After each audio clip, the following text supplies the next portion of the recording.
I am. I'm going across several spaces. Actually, I don't know whether I need to cover the biodeg testing challenge. I think an excellent presentation there from Andreas, and we are very aligned.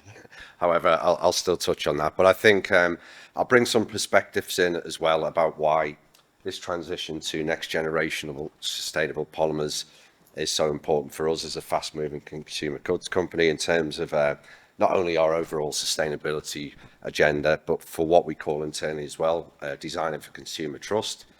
I'm then going to spotlight in a bit on some of them regulations that Amy and Andres have mentioned as well, which have significant implications for polymers and need to be thought through as we think about the design of those materials going forward. And as I mentioned, yeah, I'll add to the biodeg bit. It's been great today to see Unilever's name appear so many times, which is fantastic. I won't suggest I know all of those interactions. I'm involved with some of them, which is great. But maybe just as a way of introduction, I'll set the scene about a little bit of background about who I am and where I sit within Unilever's organisation as well. So I'm part of what is called SEAC in Unilever. So that's our Safety and Environmental Assurance Centre. We're a team of about 140 technical scientists, and we've got expertise that goes across areas that support our consumer, occupational, environmental and sustainability assessments. We partner globally with Unilever's 5 business groups it's got internally. So our primary role, if you like, and responsibility is about ensuring what we call the product safety governance is in place for all our products and processes, ensuring they're safe and sustainable by design, and importantly, without the use of animal testing in generating those assessments and onboarding those innovations, which is an important position Unilever holds and part of our policy.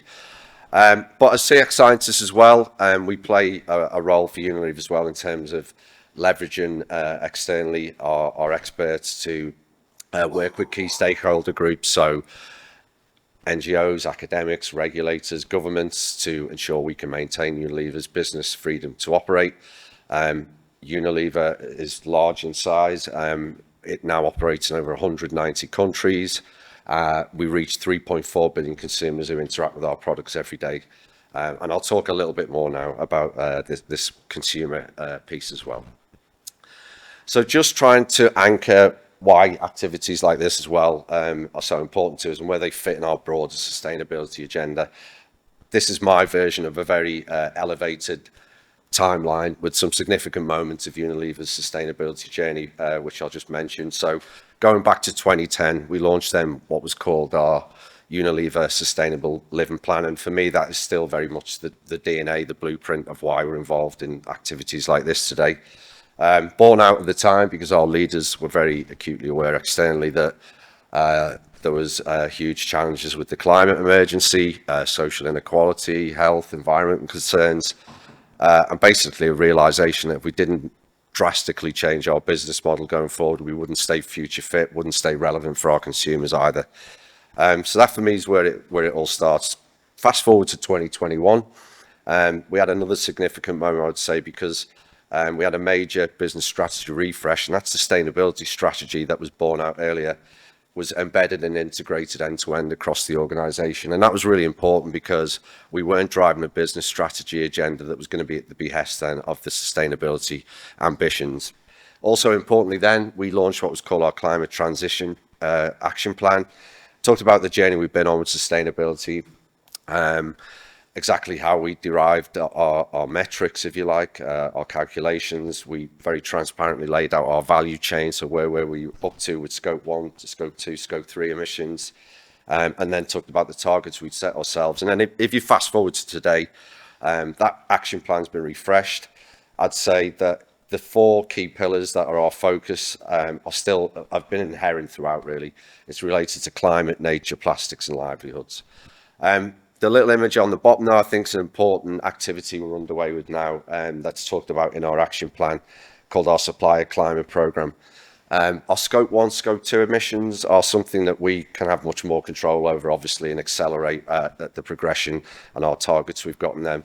Scope 3 are more challenging, and that's why more than ever now we're really leaning on our suppliers to really help us address that part of the value chain. And within that part of the footprint, ingredients play a significant role in what we've got to fix. And this is my route through to explain why sustainable polymers play such an important role. I think it's already been mentioned by Andreas as well. They're a major unlock for us in many ways around things like weight efficiency. So for many of our business groups and formats we use, it can considerably allow us to drive programs like concentration and compaction and take the associated sustainability benefits from that as well.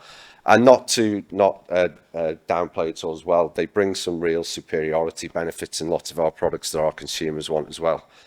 And not to forget our consumers, we are a fast-moving goods company. They are the primary reason for us to be here and the first people we need to think about when we serve. And just in a nutshell to talk about their behaviours, we've seen a real shift in their expectations from us as a business around sustainability. Now, I always preface this by saying I'm going to use some very crude, broad brush generation and labelling of behaviours as they go through the consumption classes.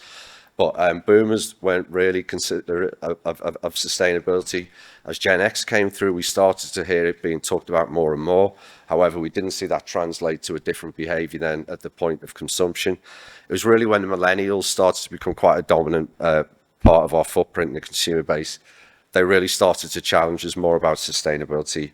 But what interestingly came out as well was they didn't want to pay more for it, and they didn't want to see any compromise at all in terms of what we call product superiority as well.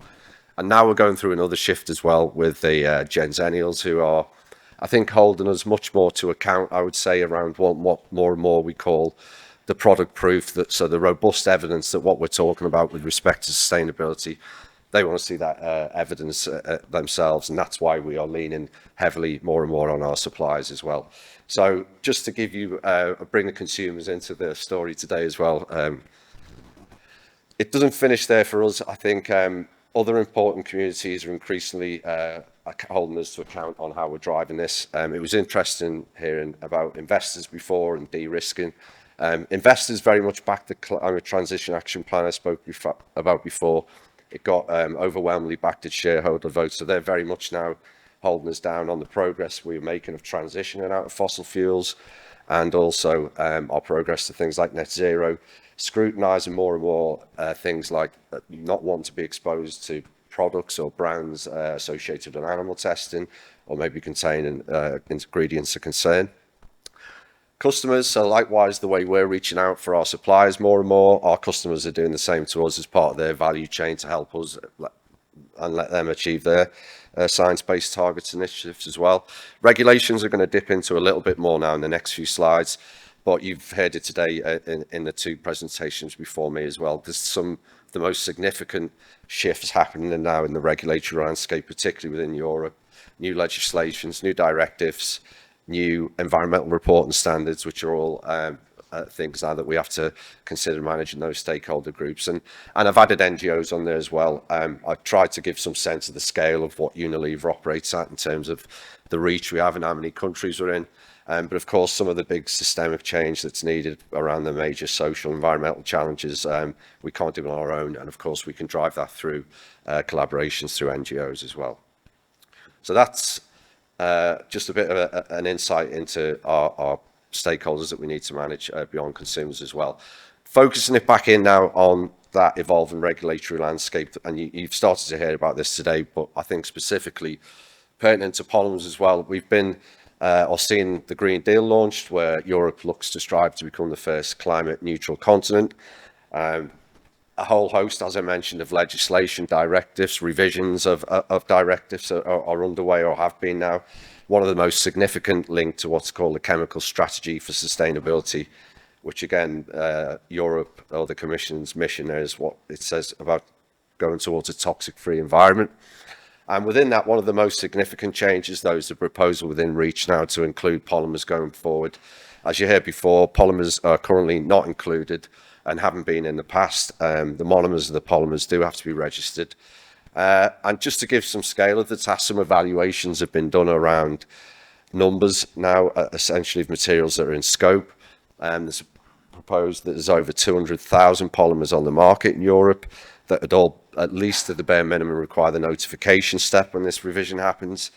Post grouping of those polymers, it's still estimated then in excess of 30,000 of them then would need require the evaluation, and that's a huge job, not only for the existing materials, but also important to think through about how these regulations will influence and hopefully not prohibit, of course, the next sustainable innovation polymers that we want to come through. What I also added on there as well, I think is relevant, is the revisions recently to the classification and labelling directives as well. There's an increased focus on persistence now that is being dialed up more. You can see 2 new hazard classifications that have been added on the bottom there now, PMT and VPVM, really due to concerns of ingredients that are persistent and potentially mobile, and the regulators want to ensure they're not going to find their way into things like drinking water sources. The reason I add it is because polymers are challenged. You've heard today about some of the challenges about demonstrating biodegradability, and I think there'll be an increased focus going forward more and more on being able to do much more robust persistence assessments to support these materials as well. A little bit more on why this decision. I think someone touched on it before, anti-plastics, PFAS, but they've framed it as, they see it as a key area of regulatory challenge now, really with a focus on saying improved availability on chemical data is needed. So historically, many years back, polymers were waived essentially based on a molecular weight threshold and a view that once, I think they used to call it the rule of 5, once you went up over 500 Dalton, you could then be less concerned about bioavailability and permeation, etc. Their thinking shifted on that now, as you say, I'm sure, driven by some of those drivers you mentioned before. They've really started to call out now focus needed more on data for polymers bioavailability to both human health and environment. Very much a focus on biodeg, so what you've been hearing about now, as well as overall toxicity, with the aim for them having a framework at the end of this that they feel will be protective of environmental and human health from polymers. Digging a little bit deeper into just some of the activity that's happened back in 2019, the image you can see on the top left, I think it was 2019 or 2020, they commission produced the report which gave an insight to their framing of how they could see the polymers requiring registration scheme work and how the evaluation scheme could follow. The image that you can see just below that is one pragmatic part of that report, I think, where they tried to operationally group polymers that would require registration based on molecular weights. I think already we've spoken about it today. Polymers are more complex than that, quite often not very homogeneous, quite often a whole range of or distribution of molecular weights. So you could see many of them could be challenged by sitting across several of those operational groups that are being suggested. There's ECHA's own admission, lots of challenges still around analytical determination and characterization of polymers and standardization. However, the image that you can see on the bottom was an industry response through ESSATOC, and I'll call out Natalie again, my colleague in the audience from Dow, who I know was involved, where a much more pragmatic approach was suggested back to the Commission around grouping, which will be absolutely critical part of this whole process. But more importantly, really it was, I think, using a method of understanding the chemistry, the hazard, and the exposure. So it really shifted it to a much more exposure-driven assessment. Important for us because I think when we first seen that report, we were very concerned that it had, for polymers that would require registration, very similar looking fascia to what non-polymeric materials go through with REACH, which is very much driven by tonnage bands, and major concerns then for us that would then drive a huge amount of unnecessary and excessive animal testing that wasn't needed. The ESSATOC approach is really nice, I think, promotes the use of NAMs, so new approach methods that avoid animal testing and really push animal testing to a last resort. To bring it back to biodegradability now, I think Andreas has already covered this. I could probably stop here and say I agree with him, but I'll carry on. Yeah, the biodegradability has got a very strong focus as well, of course. ECHA have talked about envisaging these information requirements going forward of screening methodologies and triggering criteria that can establish whether polymers are adequately stable, are they rapidly biodegraded, and also are the transformation products going to be a problem, substances of concern. So this is probably a slightly different version to the slide that Andreas showed. I haven't got the monitoring bit down the bottom, but this is my very simplistic view of the testing scheme that ingredients, chemicals go through now currently. This has served quite well in that it has been around for several decades. It's been adopted within regulatory frameworks. Essentially, what these tests walk you through and do is allow you to determine the extent and rate of a chemical's potential to biodegrade. Those tests at the top, the Ready Biodeg tests, also have a role in terms of persistence classification potentially, which has been an issue in the past. It has seen the evolvement of this scheme to include those enhanced and modified tests now. So what Andreas showed, where the tests have been extended to 56 days, has been accepted now. But in summary, walking through, and again, Andreas, I think, described it nicely. As you go through this scheme, the tests get much more complicated, much more expensive, much more time consuming. Andreas already mentioned simulation tests really ideally should be done with radiolabeled materials. So they're really a challenge. And Eck has talked about wanting this screening type test where you can see that likely that those top two boxes are where the focus is going to be going forward, just because they are more cost efficient, shorter tests to do. However, they're not perfect, and you heard that, and I think I align with a lot of what you've heard in the last presentation. With the current scheme, there's a real challenge around the standardization of inoculum needed. So the current tests are a little bit of a black box in some sense, in that you don't know the diversity of the organisms, the point that was made earlier around, have you got the competent degraders in there essentially at the right numbers?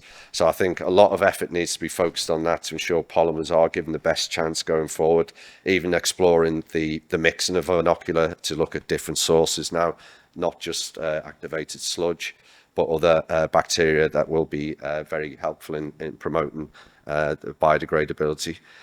Reference materials have been mentioned before. There are significant steps to break down a polymer, extracellular enzymes, intracellular enzymes. Things don't happen that quickly. Currently, you've seen it mentioned before, very simple materials are used as reference materials. More relevant ones should be used as a comparator of the test performance and the chemical. From that, test duration extension times as well, to make sure that's accommodated. There has been some flexibility in that now, we've seen with that extension up to 60 days. I've added pre-exposure on there. For me, that's probably more of a wish list for me. It was something that used to be supported many years ago in the inherent tests. Regulators have moved away from it now as they see it as being too overly favourable. I think it's a shame for polymers because it allows you to accelerate the test much quicker in terms of getting a quicker understanding of, do the bacteria acclimatise to these chemicals? So I'd love to push that button again, but I fear that ship may have sailed already in terms of regulators. And then there's several of the areas that you've started to hear about today that I still think need further work around how we better understand the availability of chemicals in the test systems. Really challenges. Sometimes you present materials into a test system in their pristine state, obviously very different to how we as Unilever then formulate them and they go off down the drain. You've heard today about some of the high throughput assays. I think there's amazing progress being made there now, and you can see a future where these will accelerate these tests. Certainly now, though, they're already providing valuable ways to find lead candidates that you heard Charlotte talk about a little bit earlier on. Again, Andreas talked about predictive in silico type methods, quantitative structure, biodeg relationships is still a gap, I think, for polymers. It's not there yet, so data like that was shared previously, shared from ASC, will be really helpful, but more investment in driving that as well. And on the bottom there as well, I can see a future where we could move to more integrated biodegradation tests as well. You've seen the Commission's concerns about transformation products. You can see a future where you can add assays at the front and back of these biodeg tests, which will then help in maybe allaying fears around hazardous transformation products. So to wrap up, that looks like an image a little bit like you've seen before, but essentially I was just trying to demonstrate that there is a lot of stuff going on in the research landscape around polymer biodegradation. I've put these groups, and I'm sure it doesn't end there. I'm sure there's other stuff going on. But for me, the takeaway messages I think I'd like to leave with is it about us getting that evidence base, how we can make sure we stay connected across groups like this, so that the science capability is developed and shared, and the evolution and adaptation of these biodegradability test methods can be supported through that evidence. Again, using the power of that community to amplify the advocacy need as well, I think is really important to really drive that regulatory change that we need for the acceptance of these new approaches for polymers.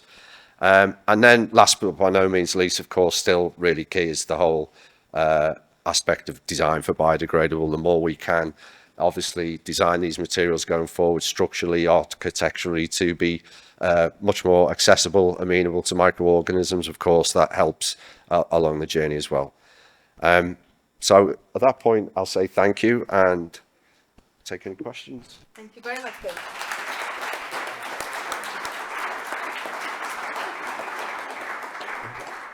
It's really good to see reiteration of the same message from producers and users of chemicals, but I'd like to open up the floor to any questions for Chris. Well, I always have questions, so, indulge me. Okay. So, it's really good to see CRODA, BSF, yourselves all coming together. How likely do you think are regulatory bodies open to listening to the challenges that we're posing? I think I'll go back to Andreas's slide actually, and the work there that's been happening now with ASC that's influencing around things like the detergents regulations as well. That's probably the most current live thing happening at the moment, where we're seeing a divergence across Parliament, the Council and the Member States' view on these new revisions that are being proposed for detergents going forward. Detergents again contain polymers. Previously in the past, surfactants were just mandatorily required to reach the gold standard. You talk about the ready biodeg test, but now the position shifting quite significantly to well, certainly from Parliament, I think, and wanting to include all ingredients or organic-based ingredients being able to be shown to be biodegradable. I think work like what ASC work shared before is trying to explain to them that a more pragmatic phase transition is going to be needed to really adapt the tests to make them more applicable for polymers, so we get more useful information out of them. But they've gone off to, I think, what they call trialogue now, where they go away and discuss. And I think post that, when they come back, that will be a bellwether moment in terms of just getting some feeling for where the regulators are around being more flexible and supporting some of these approaches that we spoke about. Thank you very much, Chris. Goodness. Right. I started them all. Who was up first? Okay, all right, go ahead. Okay. Something that's just occurred to me, which might be a silly question, is you've been talking about polymers in general, and because I'm at a PLF event, mentally, I'm just thinking of those polymers that, forgive me for saying this, we put down the drain. Yeah. Does this new regulatory environment apply to all polymers? So in fact, it would apply to polymers that are designed for durable applications like engineering polymers as well, that we're not terribly likely to chuck down the drain? I don't know if I'm the right person to answer on that, Andreas, or you might have more of a view of what other sectors, or Natalie, you might, yeah. Yeah. It's certainly applicable to our sector, I can tell you. Well, I guess there are a number of regulations in the EU that are being discussed, and I think REACH is definitely polymers in general, indifferently of the application, and would include durable polymers as well. When you talk about the detergents regulation, obviously you're talking of a sector, and therefore more rightly those used in the detergent sector. So I think there are multiple pieces of legislation being discussed, and therefore it is important to really shape the approach to the use of the polymer. As we know so well in this room, these are very used in a very diverse way. Maybe just to take the opportunity as a comment for collaboration, I guess all of us here have an understanding of what is polymer chemistry, but I think one of the key challenges in discussing polymers in the regulatory area is a lot of the expertise is actually on small chemicals. And I think Andreas did a very good job at explaining how different those chemistries are just from a bioavailability perspective, but having more academics, but also scientific expertise in polymer chemistry and sharing these experience on polymers and how unique they are would be of great help. Thank you very much, Natalie. Thanks, Natalie. Another chemical producer. There was a couple more questions. Sorry. Go ahead. Yes. With the new regulations that will presumably come in over time around the world, how much of an impact do you think that will have on, new products and innovations coming through to, I imagine it's not going to be a quick process, is it? And it's... I guess, to be explicit at the moment, most of the significant activities happening within Europe as part of what I mentioned through the Green Deal. I think the wider landscape at the moment is probably watching to see what happens. So they're all in slightly, I think, different stages and views around it. I think we're in that awkward period where we just need to wait and see exactly on things like this, how they will either be more flexible to accept these requirements that are needed, or will they go in from the other side quite hard and just say no, which is worrying. I think we've seen it before. Microparticles, and I sort of understand that, that the PR around them wasn't great, but they didn't bend at all there. They basically said, no, that's the scheme you've got to flow through if you want to show them as a point of departure through biodegradable. I'm hoping they'll be more pragmatic with polymers and liquid formulations, but it's a discussion to be had. Well, thank you very much. Thank you, Chris. Yeah.